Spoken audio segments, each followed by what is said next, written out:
आज के इस वीडियो में हम जानने वाले हैं, बात करने वाले हैं historical perspective of inclusive education, समावेशी शिक्षा का ऐतिहासिक परिप्रेक्ष्य।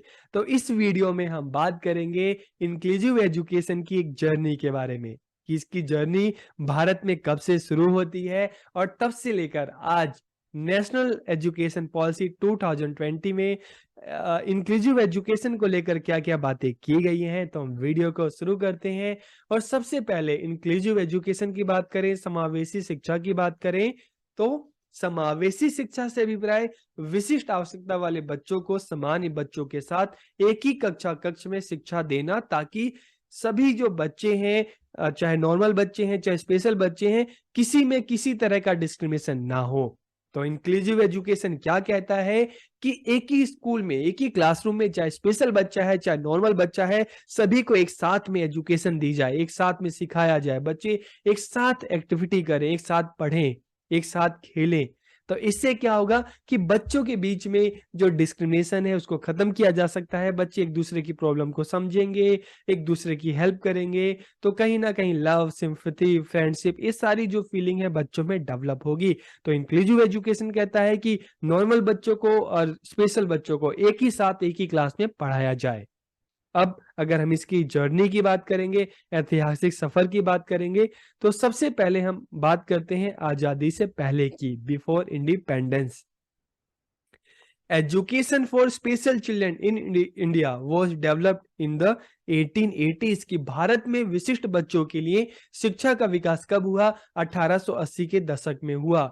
The first school for the deaf was stabilized in Bombay in 1883 कि जो डेफ बच्चे हैं, जो बधिर बच्चे हैं, इनके लिए जो पहला स्कूल है वो बम्बई में स्थापित किया गया। कब? 1883 में। तो बॉम्बे बॉम्बे आज़ादी तक एक स्टेट हुआ था बॉम्बे, और आज़ादी के बाद बॉम्बे के 2 हिस्से हो गए, एक स्टेट कहलाया महाराष्ट्र और दूसरा कहलाया Gujarat. The first school for the blind was stabilized in Punjab in 1887 कि नेत्रहीनों के लिए जो पहला स्कूल जो खोला गया वो कहाँ खोला गया? 1887 में पंजाब में। अब हम आज़ादी के बाद की बात करें तो 1947 में हमें आज़ादी मिली और 1950 को 26 जनवरी 1950 को हमारा संविधान बनकर तैयार हो गया। तो हमारे कॉन्स्टिट्यूशन में क्या कहा गया?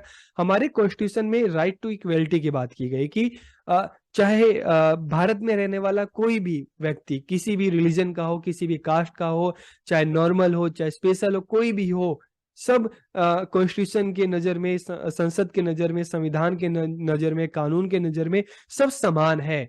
सबको इक्वल अपॉर्चुनिटी मिलेगी। और इसके साथ के साथ आर्टिकल 45 में उस टाइम आर्टिकल 45 बना था। आर्टिकल 45 में कहा गया था कि 6 से लेकर 14 इयर्स का जो एज ग्रुप है, उनको बच्चों को फ्री एंड कंपल्सरी एजुकेशन दी जाए। चाहे कोई भी बच्चा हो भारत में रहने वाला, चाहे किसी भी कास्ट का हो, चाहे नॉर्मल हो, चाहे स्पेशल हो, चाहे किसी रिलीजन का हो, सभी को 6 से लेकर 14 इयर्स के सभी बच्चों को फ्री एंड कंपल्सरी एजुकेशन दी जाए। आर्टिकल 45 में उस टाइम में बात की गई थी। आगे चलकर ये जो प्रोविजन था फ्री एंड कंपल्सरी एजुकेशन का, आर्टिकल 45 की जगह किस में आ गया? आर्टिकल 21 ए में, और आर्टिकल 45 में ईसीसी की बात की गई। उसके बाद कोठारी कमीशन आया 1964 में, और इसने अपने सजेशन जो है गवर्नमेंट ऑफ इंडिया को 1966 में दिए। तो कोठारी कमीशन ने क्या कहा? कोठारी कमीशन ने कहा कि जो स्पेशल बच्चे हैं, इनके लिए भी एक इंटीग्रेटेड प्रोग्राम चलाया जाए, इनकी भी एजुकेशन की व्यवस्था की जाए, ताकि इन बच्चों को भी सिखाया जा सके, आगे बढ़ाया जा सके। तो शैक्षिक अवसरों की समानता सुनिश्चित करने के लिए विकलांग लोगों के लिए एक प्रभावी शिक्षा कार्यक्रम के विकास की आवश्यकता पर बल दिया गया। किसने दिया? कोठारी कमीशन ने। और उसके बाद कोठारी कमीशन की जो रिकमेंडेशन थी, जो सिफारिशें थी, उसी के आधार पर नेशनल एजुकेशन पॉलिसी 1968 आया। और 1968 में भी एक बात की गई कि जो स्पेशल बच्चे हैं, इनको मेन स्ट्रीम जोड़ने के लिए, मेन स्ट्रीम मतलब जो फॉर्मल एजुकेशन है उससे इनको जोड़ने के लिए इनके लिए भी शिक्षा की व्यवस्था की जानी चाहिए। इनको भी स्कूल में लाया जाना चाहिए, इनको भी सारी फैसिलिटीज दी जानी चाहिए, इन बच्चों को भी एजुकेट करके आगे बढ़ाया जाना चाहिए। सो educational facilities for the physically and mentally handicapped children should be expanded and attempts should be made to develop integrated program enabling the handicapped children to study in mainstream school। कि जो विकलांग बच्चे हैं उनके लिए शैक्षिक सुविधाओं का विस्तार किया जाना चाहिए और इनको मेन स्ट्रीम जो मुख्य धारा के स्कूल हैं, जो फॉर्मल एजुकेशन है, उससे जोड़ा जाए, इनको आगे बढ़ाया जाए। यही बात 1968 की पॉलिसी में की गई। और इसके बाद जो प्रोग्राम आया integrated education for disable children कि 1974 में एक प्रोग्राम आया जिसको शॉर्ट में कहते हैं IEDC, integrated education for disable children. It was a centrally sponsored scheme कि एक केंद्र प्रायोजित योजना थी जिसका क्या उद्देश्य था, जिसका ऑब्जेक्टिव क्या था कि जो रेगुलर स्कूल हैं उनमें स्पेशल बच्चों को एडमिशन कराया जाए, उनको पढ़ाया जाए और इन बच्चों को फैसिलिटीज दी जाए ताकि ये बच्चे भी नॉर्मल बच्चों की तरह इनको भी अच्छी एजुकेशन मिल सके, ये बच्चे भी आगे बढ़ सके। और इसके लिए गवर्नमेंट जो भी बच्चों के लिए कर सकती है वो करे, चाहे बच्चों को फ्री यूनिफॉर्म दे, स्टेशनरी दे, स्कॉलरशिप दे, तो ये सारी बातें IEDC में की गई। This scheme provides facilities in the form of books, stationery, uniform और जो भी ट्रांसपोर्ट के जो अलायंसेस थे, इन सभी की बात इसमें की गई कि जो स्पेशल बच्चे इनके लिए बुक दी जाए, स्टेशनरी दी जाए, यूनिफॉर्म दी जाए और जो भी इनका आने जाने का ट्रांसपोर्ट का पैसा लगता है वो भी इनको दिया जाए। तो ये जो स्कीम थी काफी हद तक स्पेशल जो बच्चे हैं इनकी एजुकेशन को लेकर जो अवेयरनेस फैलाने में काफी हद तक ये स्कीम जो है सक्सेसफुल रही थी। CWSN, children with special need. उसके बाद अगर हम बात करें नेशनल पॉलिसी ऑन एजुकेशन 1986 की, तो 1986 की पॉलिसी में क्या कहा गया? इस पॉलिसी में कहा गया कि जो कम विकलांग बच्चे हैं, मतलब जो बच्चे जो हैं ज्यादा विकलांग नहीं है, ठीक है, जिनमें माइनॉरिटी इस तरह की जो प्रॉब्लम है, उन बच्चों को तो रेगुलर स्कूल में भेजा जाए, नॉर्मल स्कूल में भेजा जाए, लेकिन जो बच्चे ज्यादा विकलांग हैं उन बच्चों के लिए स्पेशल स्कूल होने चाहिए, उन बच्चों को स्पेशल स्कूल में उनका एडमिशन कराया जाए, ऐसे बच्चों के लिए स्पेशल स्कूल बनाया जाए। तो मतलब क्या है, इसमें क्या कहा गया कि जो नॉर्मल बच्चे हैं उनके लिए नॉर्मल स्कूल होना चाहिए और जो स्पेशल बच्चे हैं उनके लिए स्पेशल स्कूल होना चाहिए। ये बात 1986 की पॉलिसी में कही गई। उसके बाद PIED 1987 एक प्रोग्राम आया, project integrated education for disabled 1987। इस प्रोग्राम में क्या कहा गया? In the year 1987, PIED to encourage the school in the neighborhood to enroll the children with disability, कि इसमें क्या कहा गया कि विकलांग बच्चों के नामांकन के लिए जो आसपास के विद्यालय को प्रोत्साहित किया जाए। ठीक है, मतलब क्या है कि जो नेबरहुड के जो स्कूल हैं उनको मोटिवेट किया जाए कि जो आपके एरिया में जो इस तरह के जो स्पेशल बच्चे हैं इनका भी एडमिशन किया जाना चाहिए। तो ये स्कीम क्या कहती है, जो प्रोग्राम है क्या कहता है कि जो नेबरहुड स्कूल है वो विकलांग बच्चों को, जो ये दिव्यांग बच्चे हैं, स्पेशल बच्चे हैं, इनको अपने यहाँ पे admission they. This was a joint effort of education ministry with NCERT and UNICEF, की ये एक जॉइंट प्रोग्राम था, जॉइंट एफर्ट था, किसका किसका? जो MHRD है, एजुकेशन मिनिस्ट्री, NCERT और यूनिसेफ का।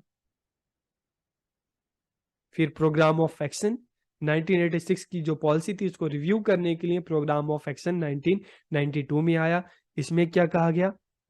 The programme of action in the year 1992 stated that the children disability who can be integrated in the regular school must get education there, and the children who are facing problem in integrating in the regular school must send to special school।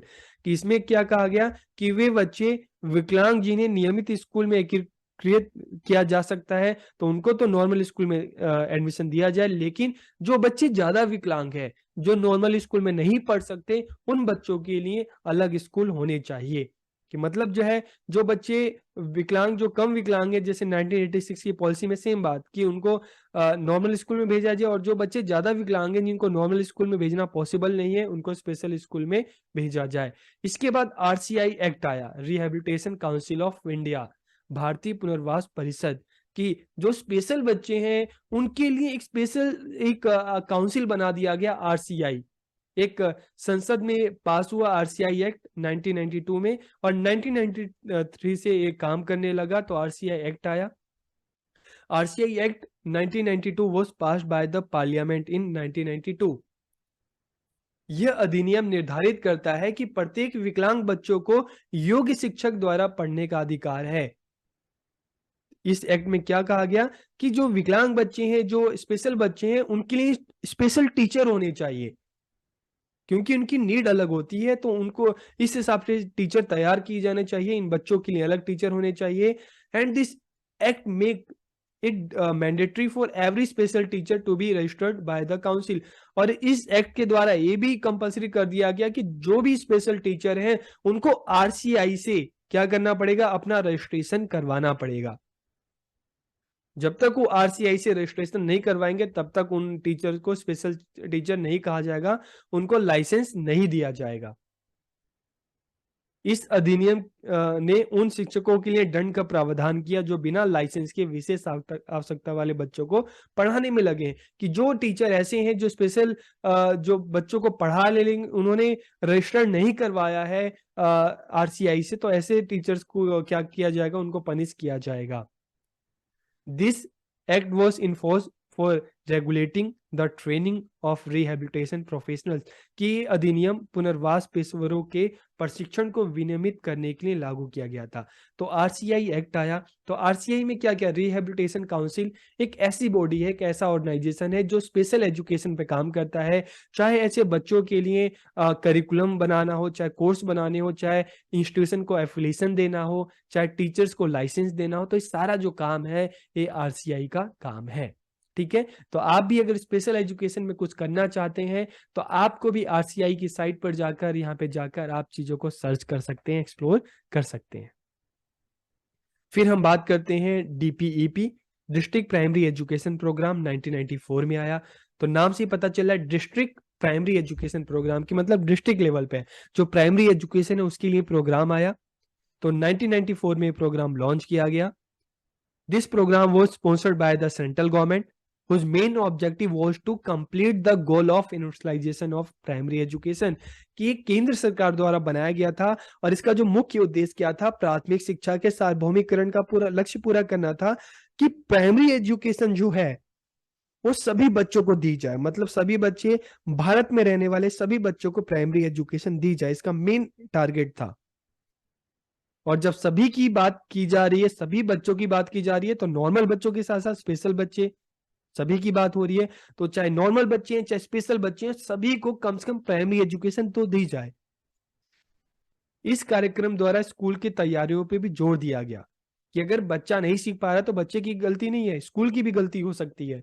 अगर school में बच्चों को सही facility मिले, सही education मिले तो बच्चा चीजों को अचीव करेगा, लेकिन स्कूल में अगर ये चीजें नहीं होती तो बच्चा कैसे करेगा। तो यहाँ पे स्कूल को भी तैयार करने पे जोर दिया गया। To provide all children including children with disability with access to primary education, कि विकलांग बच्चों से ही सभी बच्चों को प्राथमिक शिक्षा दी जाए। और इसमें लड़कियों को सामाजिक रूप से जो पिछड़े समुदाय विकलांग बच्चे हैं, ठीक है, उन तक एजुकेशन को पहुंचाई जाए, जगह जगह प्राइमरी स्कूल खोले जाए ताकि एजुकेशन, प्राइमरी एजुकेशन है सभी तक पहुंच सके। To improve effectiveness of education through training of teachers, improvement of learning material and upgrading of infrastructure material। कि शिक्षकों के प्रशिक्षण की बात की गई, शिक्षण सामग्री में सुधार और जो भी हम इंफ्रास्ट्रक्चर की बात करते हैं उसको बेहतर बनाने का प्रयास किया गया इस प्रोग्राम के तहत। फिर हम बात करते हैं पीडब्ल्यूडी एक्ट 1995 में पीडब्ल्यूडी एक्ट आया, पर्सन विद डिसेबिलिटी एक्ट। कब पास हुआ? 1995 में। This act emphasises on the rights of the disable, कि ये अधिनियम विकलांगों के अधिकारों पर जोर देता है। यह अधिनियम सभी बच्चों को 18 वर्ष की आयु तक उपयुक्त वातावरण में निःशुल्क शिक्षा प्रदान करने की आवश्यकता पर बल देता है कि जो भी डिसेबल बच्चे हैं, जो भी स्पेशल बच्चे हैं, 18 ईयर्स की एज तक उनको फ्री एजुकेशन दी जाए। ये बात किसमें की गई? पीडब्ल्यूडी एक्ट 1995 में बात की गई।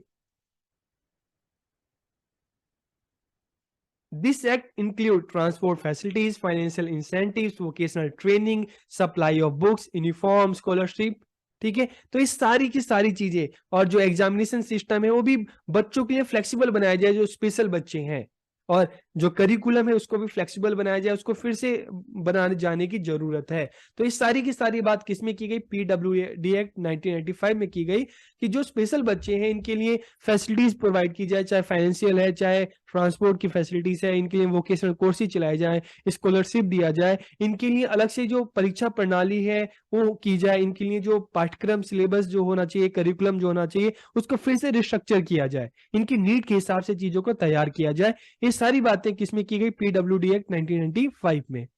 उसके बाद नेशनल ट्रस्ट एक्ट आया 1999 में।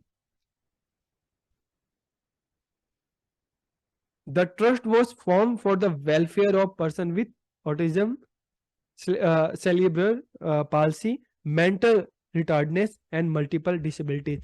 कि नेशनल ट्रस्ट एक्ट जो था, इसमें जो चार तरह की, चार कैटेगरी की बात की गई थी। कौन कौन सी कैटेगरी थी? पहला ऑटिज्म था, दूसरा जो है पाल्सी की बात की गई, मेंटल रिटार्डनेस की, और मल्टीपल डिसेबिलिटीज। ये चार जो चीजें, इस पे फोकस किया गया।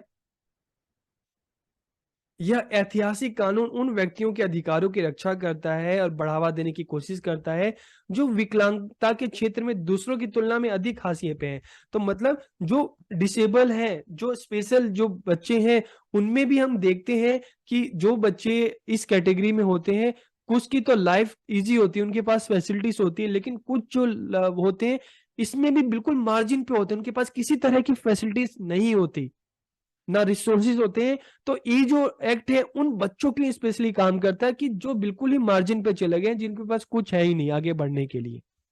तो इसमें बेसिकली ये चार जो अलग अलग कैटेगरी है, इस पे फोकस किया गया था। फिर 2001 में सर्व शिक्षा अभियान आया। नाम से ही पता चलता है सभी के लिए शिक्षा, चाहे नॉर्मल बच्चे हैं, स्पेशल बच्चे हैं, सभी के लिए शिक्षा की बात की गई। इस अभियान में सभी के लिए शिक्षा पर जोर दिया गया और जो स्पेशल बच्चे हैं उनके लिए स्कॉलरशिप की भी बात की गई। अब हम बात करते हैं curriculum for special education 2005। To develop curriculum for special education and its inclusion in general teacher preparation programme, RCI and NCT made a historical collaboration. कब किया इन्होंने? 19 जनवरी 2005 को। मतलब क्या था कि जो करिकुलम फॉर स्पेशल एजुकेशन है, जो विशेष शिक्षा के लिए जो पाठ्यक्रम जो बनाया जाए, इसको नॉर्मल जो टीचर ट्रेनिंग प्रोग्राम है उसमें भी डाला जाए। जैसे हम देख रहे हैं कि आप नॉर्मल जो बीएड कर रहे हैं, डीएलएड कर रहे हैं, लेकिन इसमें भी आप इंक्लूसिव एजुकेशन के बारे में, गाइडेंस एंड काउंसलिंग के बारे में आप पढ़ रहे हैं। तो 2005 में बात की गई कि जो स्पेशल एजुकेशन के लिए जो करिकुलम है, इसका इंक्लूजन नॉर्मल एजुकेशन में भी की जाए, ताकि जो नॉर्मल बच्चे भी हैं जो टीचिंग फील्ड में है, वो भी इन चीजों को जान सके, समझ सके। फिर हम बात करते हैं 2009 की, inclusive education for disabled at the secondary stage. तो 1974 में जो प्रोग्राम हमने जो बात की, आईडीसी की बात की थी, उसी को 2009 में अपडेट किया गया और यहाँ पे किसकी बात की गई? Inclusive education for disabled at the secondary stage. तो यहाँ पे सेकेंडरी स्टेज पर भी इंक्लूजन की बात की गई कि जब बच्चा प्राइमरी कंप्लीट करके सेकेंडरी में जाता है तो ऐसे बच्चों के लिए भी स्कूल में डाला जाए, उनको एडमिशन कराया जाए, उनको फैसिलिटी दी जाए, उनकी सेकेंडरी एजुकेशन भी कंप्लीट कराई जाए। So this was a reform of IDC for secondary stage education की माध्यमिक स्तर की शिक्षा के लिए आईडीसी में सुधार था। फिर 2009 में रमसा आया, राष्ट्रीय माध्यमिक शिक्षा अभियान। तो इसमें क्या बात की गई कि जो बच्चे अपनी एलिमेंट्री एजुकेशन को कंप्लीट करते हैं, उन बच्चों को सेकेंडरी एजुकेशन पे भी काम की जाए। ठीक है, उन बच्चों की सेकेंडरी एजुकेशन भी कंप्लीट कराई जाए। तो इसमें जो स्पेशल बच्चे हैं वो भी शामिल थे कि अपनी प्राइमरी के बाद इन बच्चों को भी मतलब एटलीस्ट कुछ नहीं तो इनको सेकेंडरी एजुकेशन तक तो इनकी पहुंच होनी चाहिए। इस तरह का प्रोग्राम चलाया जाए, ठीक है, ताकि इन बच्चों की जो सेकेंडरी एजुकेशन है वो भी कंप्लीट हो सके। और उसके बाद जैसे आप सबको पता है, राइट टू एजुकेशन एक्ट 2009 में आया और इसमें क्या कहा गया कि सभी के लिए शिक्षा एक कानून बना दिया गया कि सभी को 6 से लेकर 14 ईयर्स के जो सभी बच्चे हैं, सभी को एजुकेशन मिलना उनका कानूनी हक है, संवैधानिक अधिकार भी है, कानूनी अधिकार भी बना दिया गया। फिर उसके बाद हम बात करते हैं पीडब्ल्यूडी एक्ट। इसको आप RPWD भी बोल सकते हैं, 2016। तो हमने जो PWD एक्ट 1995 की बात की गई, उसको ही अपडेट किया गया। तो 1995 में जो स्पेशल जो चाइल्ड थे, इनकी 7 कैटेगरी की बात की गई, तो यहाँ पे 21 कैटेगरी की बात की गई। It includes 21 condition as disable, कि इसमें विकलांगता के 21 रूप शामिल किए गए। The RPWD Act 2016 define inclusive education as an education system in which students with and without disability learn together। कि इसमें क्या कहा गया कि समावेशी शिक्षा को ऐसी शिक्षा प्रणाली के रूप में परिभाषित करता है RPWD एक्ट, जिसमें विकलांग बच्चे और जो नॉर्मल बच्चे हैं सभी एक साथ सीखते हैं। इसमें विभिन्न प्रकार के विकलांग विद्यार्थी हैं। सीखने की जरूरतों को पूरा करने के लिए शिक्षण और अधिगम प्रणाली को उपयुक्त रूप से अनुकूलित किया गया। ठीक है, in this the method of teaching and learning is suitably adapted to meet the learning needs of student with different types of disability. The RPWD Act also affirmed the provision of free education for child with disability up to the age of 18 years in an adequate condition। कि इसमें क्या कहा गया कि 18 वर्ष की जो आयु तक के जो बच्चे हैं उनको पर्याप्त सुविधाएं प्रदान की जानी चाहिए, उनको फ्री एजुकेशन दी जानी चाहिए। ये बात RPWD एक्ट 2016 में कही गई। और इसमें जो स्पेशल जो चाइल्ड हैं, जो विकलांग हैं, इनके लिए जो रिजर्वेशन है 3% से बढ़ाकर कितना कर दिया गया, 5% कर दिया गया।